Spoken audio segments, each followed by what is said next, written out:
ನಿಮ್ಮ ಕೃಪಾ. ಇವತ್ತಿನ ವಿಷಯ ಏನು ಅಂತಂದ್ರೆ ಹೋಳಿ ಹುಣ್ಣಿಮೆ ಅಥವಾ ಹೋಳಿ ಹುಣ್ಣಿಮೆ ಹಿಂದಿನ ದಿನ ಮಾಡುವಂತಹ ದಹನ ಕ್ರಿಯೆ. ಆ ದಹನ ಕ್ರಿಯೆಯಲ್ಲಿ ಬಳಸುವಂತಹ ಹಲವಾರು ವಿಧಿವಿಧಾನಗಳಿದೆ.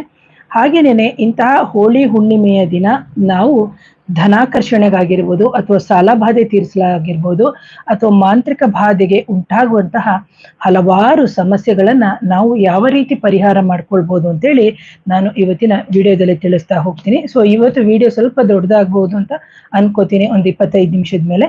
ಆದ್ರೂ ಇಲ್ಲಿ ಕೊಡುವಂತಹ ಪರಿಹಾರಗಳನ್ನ ನೀವು ಸರಳವಾಗಿ ಹೋಳಿ ದಹನ ದಿನ ಕ್ರಿಯೆ ಮಾಡುವಂತಹ ದಿನ ನೀವು ಪರಿಹಾರ ಮಾಡ್ಕೊಳ್ಳಿ ಅಂತ ಹೇಳ್ತೀನಿ. ಯಾಕಂದ್ರೆ ನಮ್ಮ ಇಂತಹ ಹೋಳಿ ಹಬ್ಬ ಅಂತ ಹೇಳಿದಂತಹ ಸಂದರ್ಭದಲ್ಲಿ ನಮ್ಮ ಸನಾತನ ಧರ್ಮದಲ್ಲಿ ಪ್ರತಿಯೊಂದು ಹಬ್ಬಕ್ಕೂ ತನ್ನದೇ ಆದಂತಹ ವೈಶಿಷ್ಟ್ಯ ಇದೆ. ಹಾಗೇನೇನೆ ನಮ್ಮ ಸಕಲ ಕಷ್ಟಗಳನ್ನ ದೂರ ಮಾಡ್ಕೊಳ್ಳಕ್ಕೆ ಪ್ರತಿಯೊಂದು, ಅಂದ್ರೆ ಈ ಸಮಯದಲ್ಲಿ ಆಗ್ಲಿಲ್ಲ ಅಂದ್ರೆ ಇನ್ನೊಂದು 15 ದಿನ ಬರೋ ಹಬ್ಬ ಅಥವಾ ಮುಂದಿನ ತಿಂಗಳು ಹಬ್ಬದಲ್ಲಿ, ಹೀಗೆ ಪ್ರತಿಯೊಂದು ಸಂದರ್ಭದಲ್ಲಿ ಆಯಾ ಋತು ಕಾಲಮಾನಕ್ಕೆ ತಕ್ಕಂತೆ ನಮಗೆ ಹಬ್ಬಗಳು ಬರ್ತಾ ಹೋಗುತ್ತೆ. ಅಂಥದ್ರಲ್ಲಿ ಇದು ಒಂದು ಉತ್ತಮವಾದಂತಹ ಹಬ್ಬ ಹೋಳಿ ಹುಣ್ಣಿಮೆ ಅಂತ ನಾವೇನ್ ಹೇಳ್ತೀವಿ. ಇದೊಂದು ಪ್ರಕಾಶಮಾನವಾದಂತಹ ಒಂದು ದೀಪದ ಉತ್ಸವದಿಂದ ಅಂತ ಹೇಳ್ತೀವಿ ಮಾಡುವಂಥದ್ದು. ಹಾಗೆ ಇಲ್ಲಿ ಬಂದು ಒಂದು ಕೆಟ್ಟದರ ಮೇಲೆ ಒಳ್ಳೆಯದರ ವಿಜಯವನ್ನು ಸಾಧಿಸುವಂತಂದ್ರೆ ಒಂದು ಒಳ್ಳೆಯ ಸಂಕೇತ, ವಿಜಯದ ಸಂಕೇತ ಅಂತ ನಾವು ಹೇಳ್ತೀವಿ.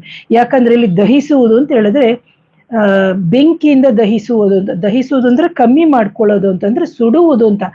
ಸುಡುವುದು ಅಂತಂದ್ರೆ ಬರೀ ಪ್ರಕೃತಿಯಲ್ಲಿ ಕಟ್ಟಿಗೆಗಳನ್ನ ಅದನ್ನ ತಂದು ಸುಡುವುದು ಮಾತ್ರ ಅಲ್ಲ, ನಮ್ಮಲ್ಲಿ ಇರುವಂತ ಅರಿಷಡ್ ವರ್ಗಗಳನ್ನು ಸಮೇತ ನಾವು ದಹಿಸ್ಕೊಳ್ಬೇಕಾಗುತ್ತೆ. ಜೊತೆಗೆ ಒಂದು ಸಣ್ಣದಾದಂತಹ ಕತೆ ಇದೆ, ಅದನ್ನ ಹೇಳಿ ಆನಂತರ ನಿಮಗೆ ಮುಂದಿನ ಪರಿಹಾರಗಳನ್ನ ಹೇಳ್ತೀನಿ. ಯಾಕೆಂದ್ರೆ ಈ ಹಬ್ಬಕ್ಕೆ ಒಂದು ವಿಜಯದ ಒಂದು ಸಂಕೇತ ಇದೆ. ಇಲ್ಲಿ ಈ ಹಬ್ಬದ ಹಿಂದೆ ಒಂದು ಕಥೆನೇ ಇದೆ. ನಿಮಗೆ ಗೊತ್ತಿದೆ, ಹಿರಣ್ಯಕಶಿಪು ಜೊತೆಗೆ ಪ್ರಹ್ಲಾದ, ಅಂದ್ರೆ ತನ್ನ ಮಗ ಆದಂತಹ ಹಿರಣ್ಯಕಶಿಪು ತನ್ನ ಮಗ ಪ್ರಹ್ಲಾದನನ್ನು ಕೊಲ್ಲಕ್ಕೆ ಸಹೋದರಿ ಹೋಳಿಕಾ ಜೊತೆಗೆ ಒಂದು ಒಪ್ಪಂದ ಮಾಡ್ಕೊತಾನೆ. ಕತೆ ಹೇಳ್ತಾ ಇದ್ರೆ ದೊಡ್ಡದಾಗುತ್ತೆ, ಸಣ್ಣದಾಗಿ ಹೇಳ್ಬಿಡ್ತೀನಿ.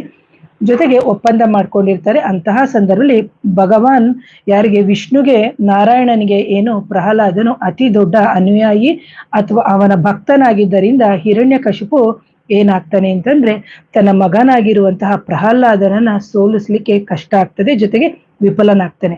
ದೇವರ ದಯೆಯಿಂದ ಪ್ರಹ್ಲಾದನನ್ನ ಅಂತಹ ಸಂದರ್ಭದಲ್ಲಿ ರಕ್ಷಿಸೋದ್ರಿಂದ ಹಿರಣ್ಯಕಶಿಪಿನ ಸಹೋದರಿ ಏನಾಗ್ತಾಳೆ ಅಂದ್ರೆ ಇಂತಹ ಒಂದು ದಿನದಲ್ಲಿ ಬೆಂಕಿಯಿಂದ ಸುಟ್ಟು ಹೋದ್ಲು ಅಂತ ಹೇಳ್ಬಿಟ್ಟು ಇದನ್ನ ರಾಜ್ಯದಾದಂತಹ ಜನರು ಅಂದ್ರೆ ಉತ್ತರ ಕರ್ನಾಟಕ ಅನ್ನೋದಕ್ಕಿಂತ ನಾರ್ತ್ ಇಂಡಿಯಾ ಅಂತ ನಾವೇನ್ ಹೇಳ್ತೀವಿ, ಅಲ್ಲಿ ಇದನ್ನ ಅತ್ಯಂತ ಒಂದು ವಿಜೃಂಭಣೆಯಿಂದ ಒಂದು ಆಚರಿಸುವಂತಹ ಒಂದು ಹಬ್ಬ ಆಗಿದೆ ಅಂತ ಹೇಳ್ತೀನಿ. ಹಾಗೆ ಇಂತಹ ಒಂದು ದಹನ ಮಾಡುವಂತಹ ಸಂದರ್ಭ ನೀವು ನೋಡಿರ್ತೀರಿ, ಬೆರಣಿ ಹಾಕುವಂಥದ್ದು, ತುಪ್ಪ ಹಾಕೋದು, ಅದರ ಕೆಳಗಡೆ ಬಾರ್ಲಿ ಬೀಜಗಳನ್ನ ಜಾಡಿಯಲ್ಲಿ ಇಡುವಂಥದ್ದು. ಹೀಗೆ ಅವರವರ ಪದ್ಧತಿಯ ಪ್ರಕಾರ ಅದನ್ನ ಇಟ್ಟು ಅವರು ಒಂದು ಚಿತೆ ಅನ್ನೋದಕ್ಕಿಂತ ಒಂದು ದಹಿಸ್ತಾರೆ. ಆ ಚಿತೆ ಸುಟ್ಟು ಹೋದಂತಹ ಸಂದರ್ಭದಲ್ಲಿ ಹಲವಾರು ಬೀಜಗಳು ಅಥವಾ ಅವರು ಏನು ಧಾನ್ಯಗಳು ಅಥವಾ ಏನು ಕಾರಣಕ್ಕೆ ಹಾಕಿರ್ತಾರೆ ಅದೆಲ್ಲವೂ ದಹಿಸಿ ಹೋಗುತ್ತೆ. ಈ ತರ ಒಂದು ಬೀಜಗಳ ಪರಿಸ್ಥಿತಿಯಲ್ಲಿ ಆಧಾರಗಳದ ಮೇಲೇನೆ ಒಂದು ಸುಗ್ಗಿಯ ಹಬ್ಬ ತರ ಒಂದು ಆಚರಿಸಲಾಗುತ್ತೆ. ಇಂತಹ ಚಿತದ ಬೂದಿಯನ್ನು ಸಮೇತ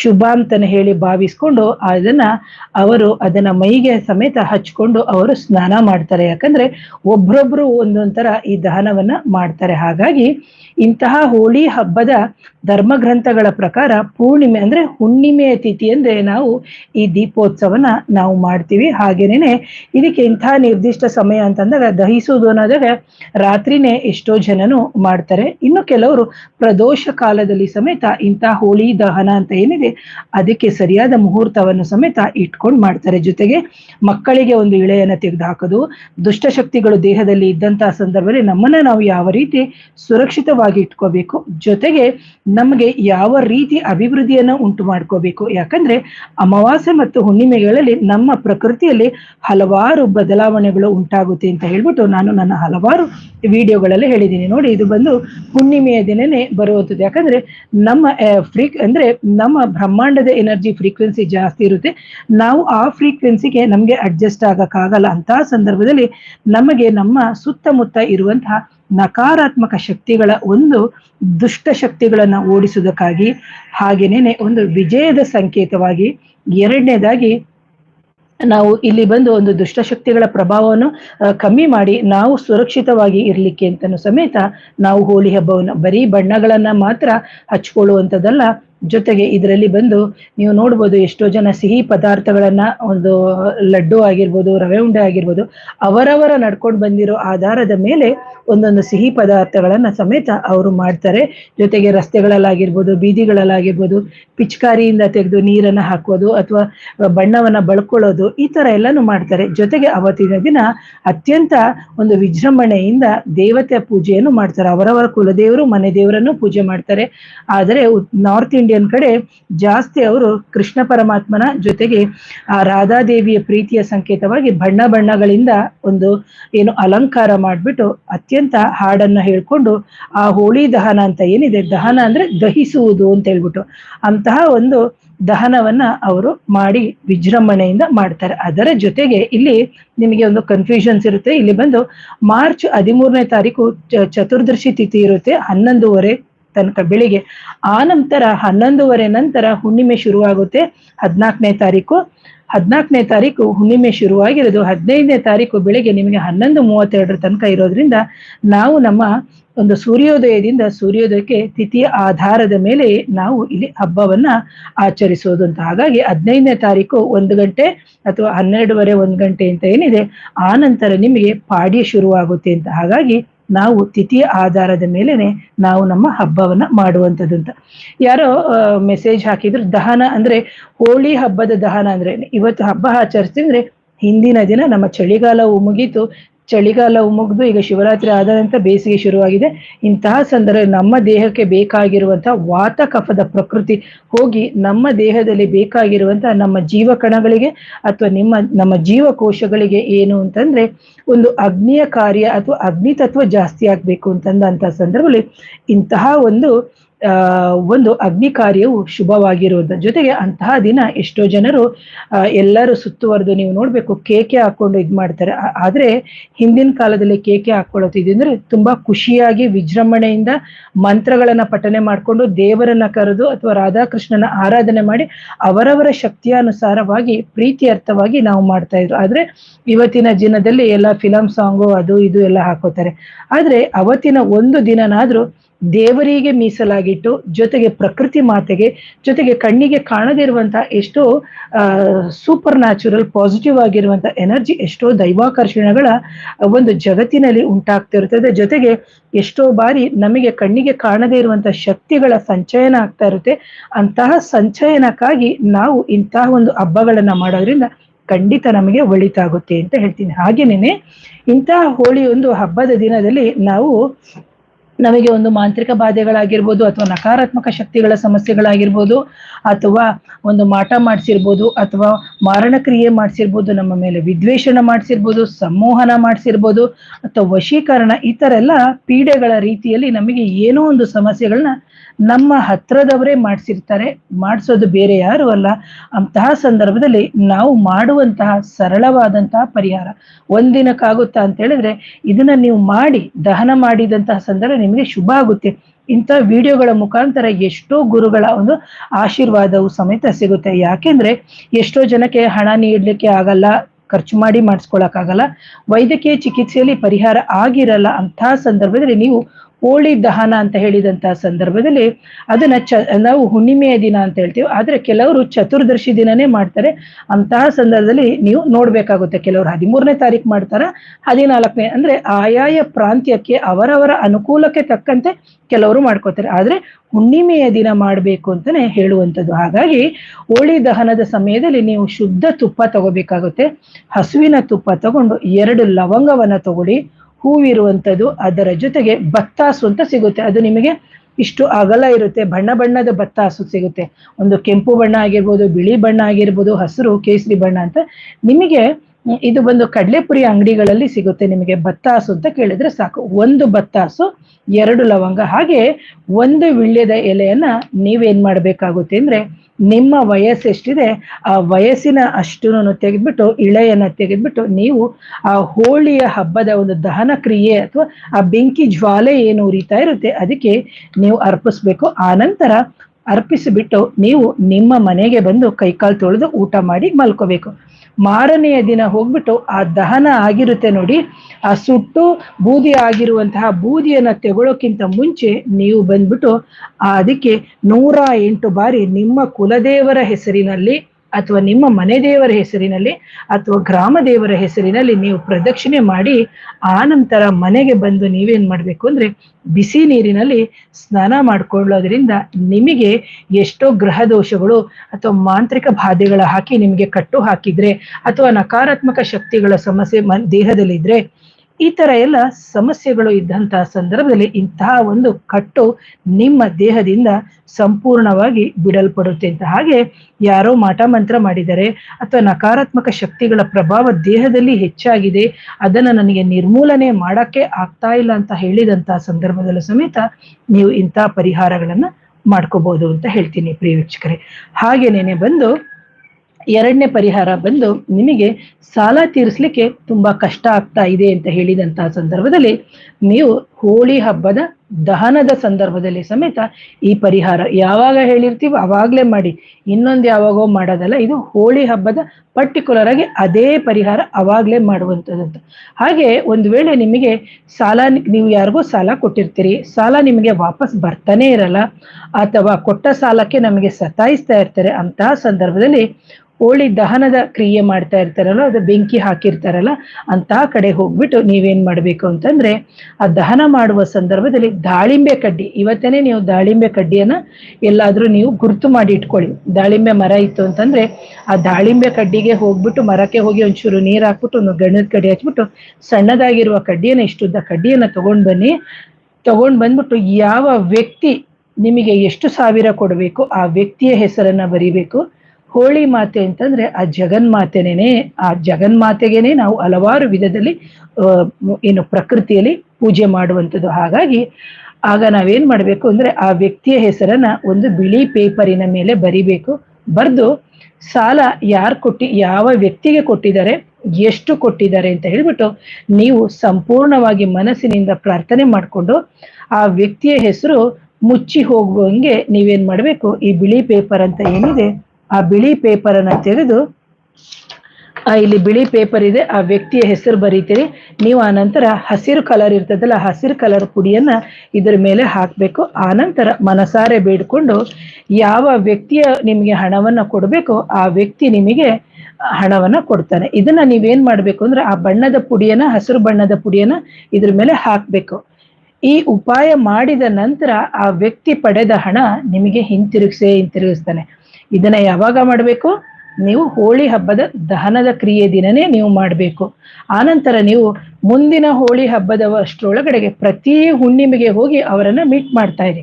ಈಗ ಈ ಹೋಳಿ ಹುಣ್ಣಿಮೆಗೆ ನೀವು ಆಯ್ತು, ಇವತ್ತಿನ ದಿನ ಪರಿಹಾರ ಕೇಳಿದ್ರಿ, ನಾನು ಹೇಳಿರುವಂಥದ್ದು ಅವತ್ ಮಾಡಿದ್ರಿ. ಅಗೇನ್ ನೆಕ್ಸ್ಟ್ 15 days ಬರುತ್ತೆ ನೋಡಿ, ನಿಮಗೆ ಹುಣ್ಣಿಮೆ ಬರುತ್ತೆ, ಅವತ್ತು ಮತ್ತೆ ಹೋಗ್ಬಿಟ್ಟು ಮತ್ತೆ ಅವ್ರನ್ನ ಮಾತಾಡಿಸಿ ಅಥವಾ ಫೋನ್ ಮಾಡಿ, ಫೋನಿನ ಮುಖಾಂತರ ನೀವು ಕೇಳೋದ್ರಿಂದ ಏನಾಗುತ್ತೆ ಅಂದ್ರೆ ನಿಮಗೆ ಕೊಟ್ಟಿರುವಂತ ಹಣ ಬಂದೇ ಬರುತ್ತೆ ಅಂತ. ಅದು ನ್ಯಾಯಸಮ್ಮತವಾಗಿ ನೀವು ಸಂಪಾದನೆ ಮಾಡಿರೋದೇ ಆಗಿದ್ರೆ ಬರುತ್ತೆ.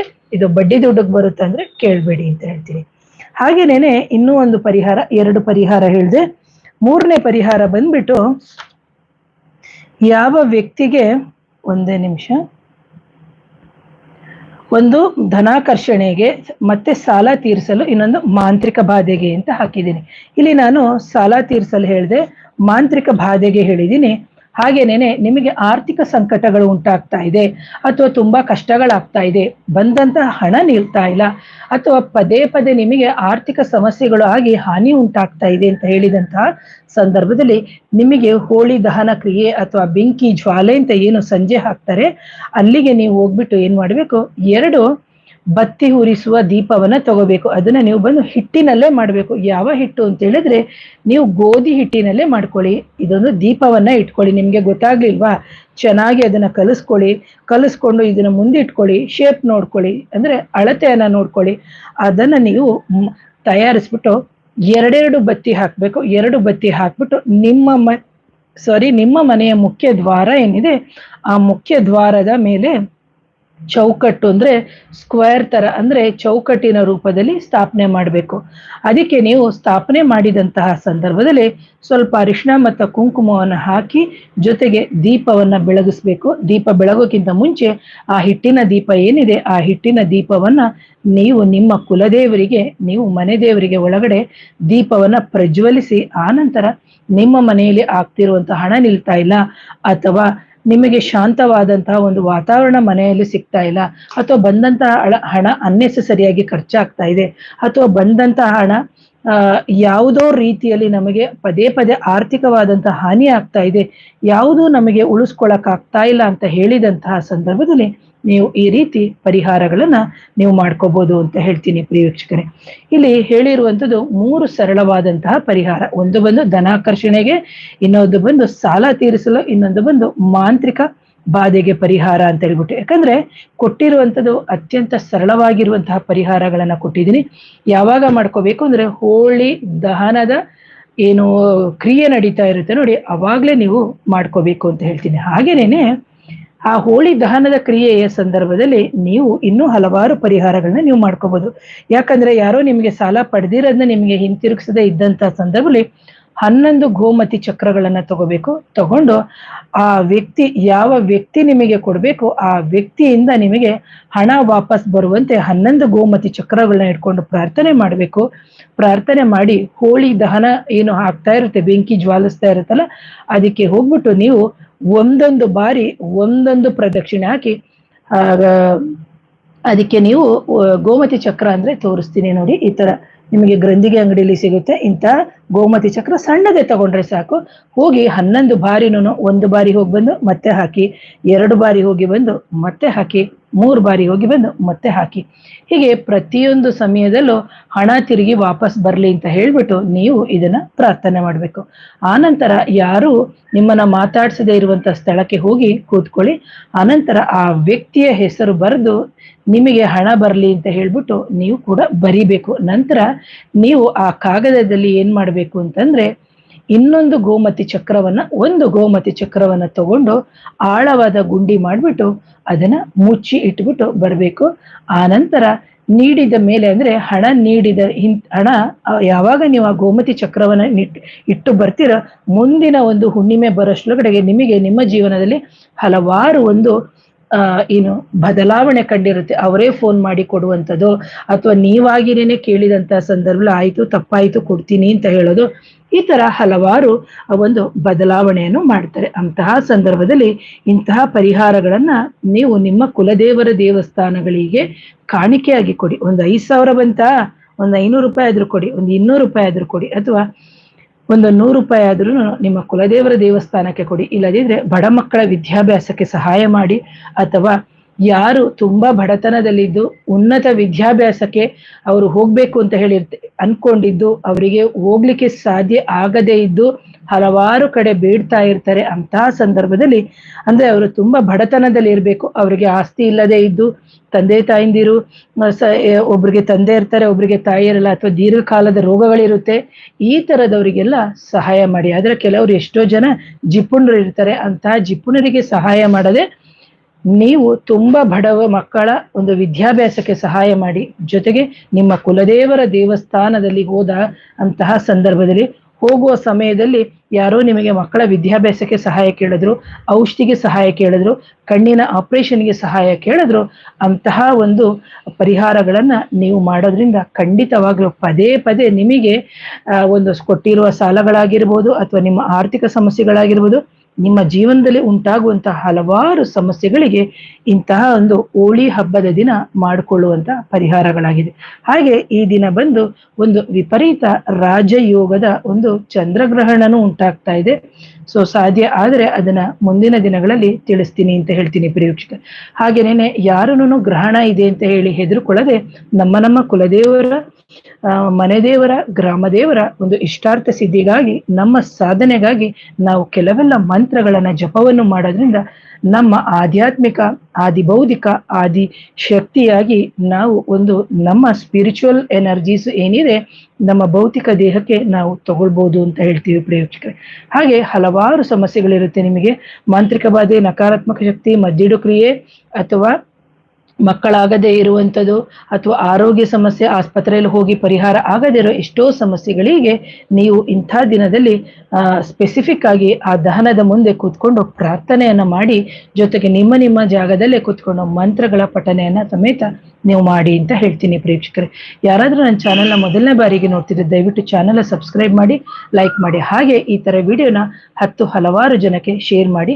ಹಾಗೆ ಯಾರಿಗಾದ್ರೂ ಇದ್ರ ಬಗ್ಗೆ ಕನ್ಸಲ್ಟೇಷನ್ ಬೇಕಿದ್ದು ಅಂತ ಹೇಳಿದಂತಹ ಸಂದರ್ಭದಲ್ಲಿ ನನ್ನ ವಾಟ್ಸಪ್ ನಂಬರ್ ಬಂದು 7019806595ಗೆ ವಾಟ್ಸಪ್ ಮುಖಾಂತರ ಸಂಪರ್ಕ ಮಾಡಿ ಅಂತ ಹೇಳ್ತಾ ಇವತ್ತಿನ ವಿಡಿಯೋನ ಮುಗಿಸ್ತೀನಿ. ಮತ್ತೊಮ್ಮೆ ಧನ್ಯವಾದಗಳು.